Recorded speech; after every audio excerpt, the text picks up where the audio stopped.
Haleluya. Shalom Bapak Ibu Saudara-saudara yang diberkati oleh Tuhan. Selamat pagi. Saya selalu berharap saudara semua dalam keadaan baik, dalam keadaan sehat, berlimpah sukacita dan damai sejahtera dari Tuhan. Selamat menyambut berkat Tuhan sepanjang hari ini. Tuhan pasti sudah menyediakan berkat-berkat yang terbaik buat semua kita. Haleluya. Saya masih di tempat biasa, di ruang belajar RBPG atau Rumah Belajar Peduli Generasi. Haleluya. Saya ingin berbagi berkat dari firman Tuhan ya. Saya ingin menyampaikan renungan singkat ini dan saya percaya, berharap kita semua boleh dibangkitkan semangatnya, dikuatkan imannya dan semakin bersemangat untuk menjalani hidup. Haleluya. Ada 3 kejadian yang diceritakan dalam Alkitab, saudaraku yang diberkati oleh Tuhan, yang biasanya saya sendiri tahu bahwa sering ketika firman Tuhan ini dibawa dalam khotbah, dikhotbahkan, kebanyakan mereka berbicara mengenai persembahan ya, mengenai pemberian. Tapi kali ini saya tidak berbicara masalah persembahan atau pemberian ya. Dan saya orangnya memang sangat-sangat jarang berbicara masalah persembahan atau memberi ya, soal memberi, karena saya tahu bahwa ketika orang benar-benar mengerti firman Tuhan, tidak perlu diajari lagi untuk mempersembahkan persembahannya, untuk memberi ya, yang terbaik. Saya percaya seperti itu. Yang terpenting adalah kita harus membuat setiap orang itu benar-benar mengerti firman Allah. Nah, pada kesempatan ini saya ingin berbicara bagaimana kita tidak menggantungkan hidup pada apa yang kita miliki. Itu saudara yang diberkati oleh Tuhan. Jadi jangan gantungkan hidup pada apa yang kita miliki, tapi gantungkanlah hidup kepada Tuhan. Ya, gantungkanlah hidup pada iman kita kepada Tuhan.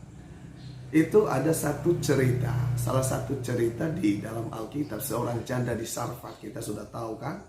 Nanti Bapak Ibu bisa baca ayatnya di 1 Raja-Raja pasal yang ke-17 ayat 7 sampai 16. Ya, di sana dia ceritakan seorang janda yang di mana daerah itu di Sarfat sedang dilanda krisis kelaparan. Dan janda ini mereka hanya memiliki stok makanan, sedikit tepung dan sedikit minyak.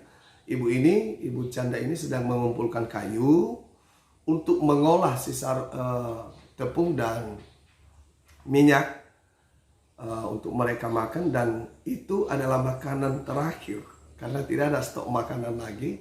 Dan setelah mereka makan itu, sesuai dengan yang diceritakan Alkitab, adalah mereka mungkin tinggal menunggu mati karena kelaparan.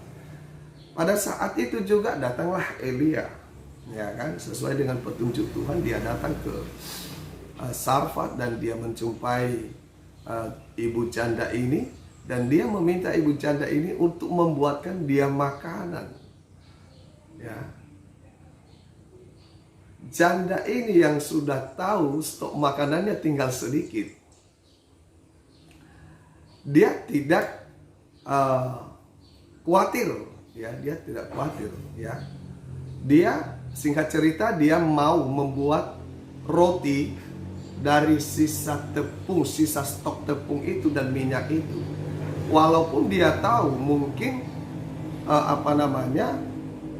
sisa stok tepung itu dan minyak itu mungkin cukup untuk Elia aja, nanti mereka tidak dapat bagian lagi. Nah, Bapak Ibu saudaraku yang diberkati oleh Tuhan, ibu janda ini dia membuat tanpa ada rasa takut, tanpa ada rasa pelit gitu ya. Kalau kita yang ada di posisi janda ini ya, kalau kita yang ada di posisi janda ini, coba sih bayangkan ya, kalau saya yang ada di posisi janda itu, tinggal sedikit stok makanan lalu kami menunggu mati, saya sedang mengumpulkan ranting-ranting kayu untuk mengolah sisa tepung dan minyak itu. Lalu kami makan bersama anak-anakku. Setelah itu kami akan mati. Kalau kita yang ada di posisi ibu janda ini, mau nggak kita membuatkan roti dari sisa makanan yang tinggal sedikit untuk kita berikan kepada orang lain. Ya. Jadi saudara-saudaraku yang diberkati oleh Tuhan, coba kita renungkan betapa hebatnya ibu ini tidak menggantungkan hidupnya dari apa yang ia miliki. Itu. Kalau kita kan tinggal sedikit itu cukup untuk kami. Ini pasti yang terjadi buat kita semua. Kalau kita mengalami hal itu, adakah kita yang punya iman seperti ibu seorang janda ini yang tidak menggantungkan hidupnya di sisa stok makanan yang tinggal sedikit? Ya, saya tidak berbicara masalah memberinya, tidak berbicara seperti itu. Tetapi saya berbicara masalah imannya yang tidak menggantungkan hidup daripada apa yang dia miliki. Saudara yang diberkati oleh Tuhan, bisa kita katakan tinggal itulah penyambung hidup mereka. Ya, mungkin sekali makan sisa roti itu, sisa tepung dan minyak itu kalau diolah, tinggal itulah sisa hidup mereka. Berapa lama tahan mereka hidup setelah makan roti itu. Jadi ibu janda ini tidak menggantungkan hidupnya dari apa yang ia punya. Saudara yang diberkati oleh Tuhan, dia tidak takut ini akan memperpendek umur saya. Dia tidak takut saya tidak akan makan lagi nanti kalau seandainya saya sudah berikan untuk orang ini. Itu yang pertama. Jadi cukup menantang iman kita. Saya tidak perlu menjelaskan lagi, saudara yang diberkati oleh Tuhan. Kita bisa bayangkan ketika kita ada dalam posisi seperti ini. Ini cukup menantang iman kita. Yang kedua, persembahan seorang janda yang diceritakan dalam Markus pasal yang ke-12 ayat 41 sampai 44. Luar biasa kan? Sampai Tuhan Yesus berkata, persembahan seorang janda yang hanya 2 peser lebih besar nilainya daripada persembahan orang kaya yang mungkin nilainya sangat besar. Kenapa, saudara yang diberkati oleh Tuhan? Ya, karena ibu ini tinggal memiliki uang yang 2 peser itu.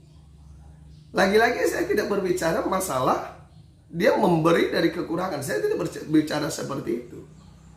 Tetapi ibu ini tidak menggantungkan hidupnya dari sisa uang yang tinggal sedikit. Kita kalau tinggal sedikit uang kita, mau nggak mempersembahkan? Mau nggak membantu orang lain? Mau nggak memberi? Ya, saya rasa kita masih mikir-mikir, saudara yang diberkati oleh Tuhan. Saya rasa kita masih mikir-mikir ketika uang kita tinggal sedikit. Oke, kalau kita mungkin punya uang yang banyak, kita bisa memberikan persembahan yang besar, kita bisa membantu orang lain.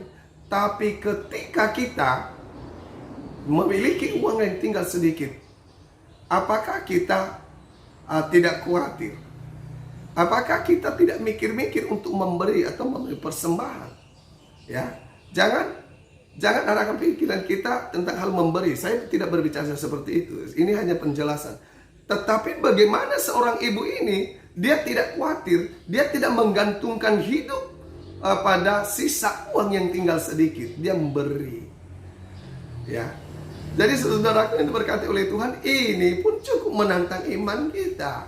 Dia tidak khawatir, dia tidak menggantungkan hidup pada uang yang tinggal sedikit itu. Saudaraku yang diberkati oleh Tuhan, ya. Jadi itu yang menantang iman kita sekarang. Apakah ketika saya tidak memiliki apa-apa lagi, apakah saya masih tetap beriman? Saya percaya bahwa Tuhan yang memelihara hidup saya. Ya, jadi itu sangat luar biasa, saudara diberkati oleh Tuhan. Dan yang ketiga, ada yang lebih luar biasa lagi. Ketika orang banyak mengikut Yesus, mereka ada di tempat di mana mereka tidak bisa mendapat makanan, tidak bisa membeli makanan. Ada 5.000 orang laki-laki itu hanya laki-laki, belum termasuk perempuan dan anak-anak. Di mana tertulis? Di Yohanes pasal 6 ayat 1 sampai 13. Nanti Bapak Ibu bisa baca ya. Ada seorang anak yang membawa makanan. Ini seorang anak loh. Anak ini membawa bekal 5 roti 2 ikan, ya kan? Saya pikir-pikir itu cukup untuk dia.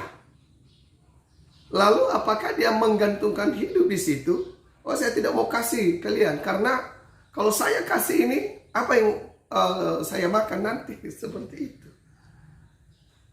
Anak itu tidak menggantungkan hidupnya pada roti yang 5 dan ikan yang 2 yang dia bawa sebagai bekalnya. Saudara-saudara yang diberkati oleh Tuhan.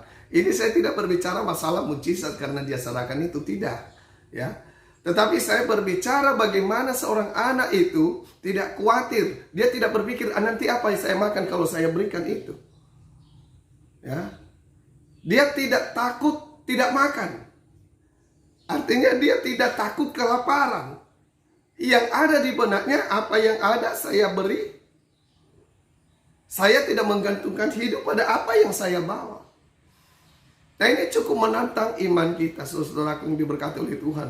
Sekali lagi saya ingatkan, ketika kita mengalami situasi yang sangat sulit, yang sangat mengancam kita akan mati, sangat mengancam kita tidak akan mendapat makanan lagi, apakah kita akan mempertaruhkan hidup pada apa yang kita miliki? Nah, jadi saudara yang sudah diberkati oleh Tuhan, pada pagi hari ini firman Tuhan ini sangat menantang kita, ya.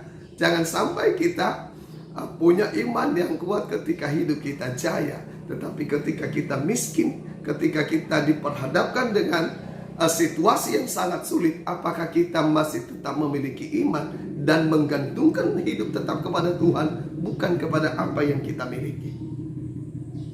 Jadi ini cukup memberkati kita. Saya secara pribadi saya sangat ditantang, iman saya sangat dikuatkan, iman saya di dalam Tuhan, pengharapan saya di dalam Tuhan semakin dikuatkan karena saya belajar daripada ketiga kejadian ini. Jadi saya percaya juga, saya berharap saudara juga semua coba kita belajar untuk tidak menggantungkan hidup pada apa yang kita miliki, tetapi tetap gantungkan hidup kita kepada Tuhan. Jadi itulah renungan firman Tuhan yang bisa saya bagikan pada pagi hari ini. Semoga ini menjadi kekuatan buat kita semua, menjadi support iman kita. Semakin kita kuat, semakin berteguh, semakin bertekun di dalam Tuhan, dan semakin kuat sehingga tidak tergoncangkan oleh apapun. Ingat, jangan gantungkan hidup kita pada apa yang kita miliki, tetapi gantungkan hidup kita sepenuhnya kepada Tuhan. Tuhan Yesus memberkati kita semua. Shalom, shalom, shalom. Haleluya.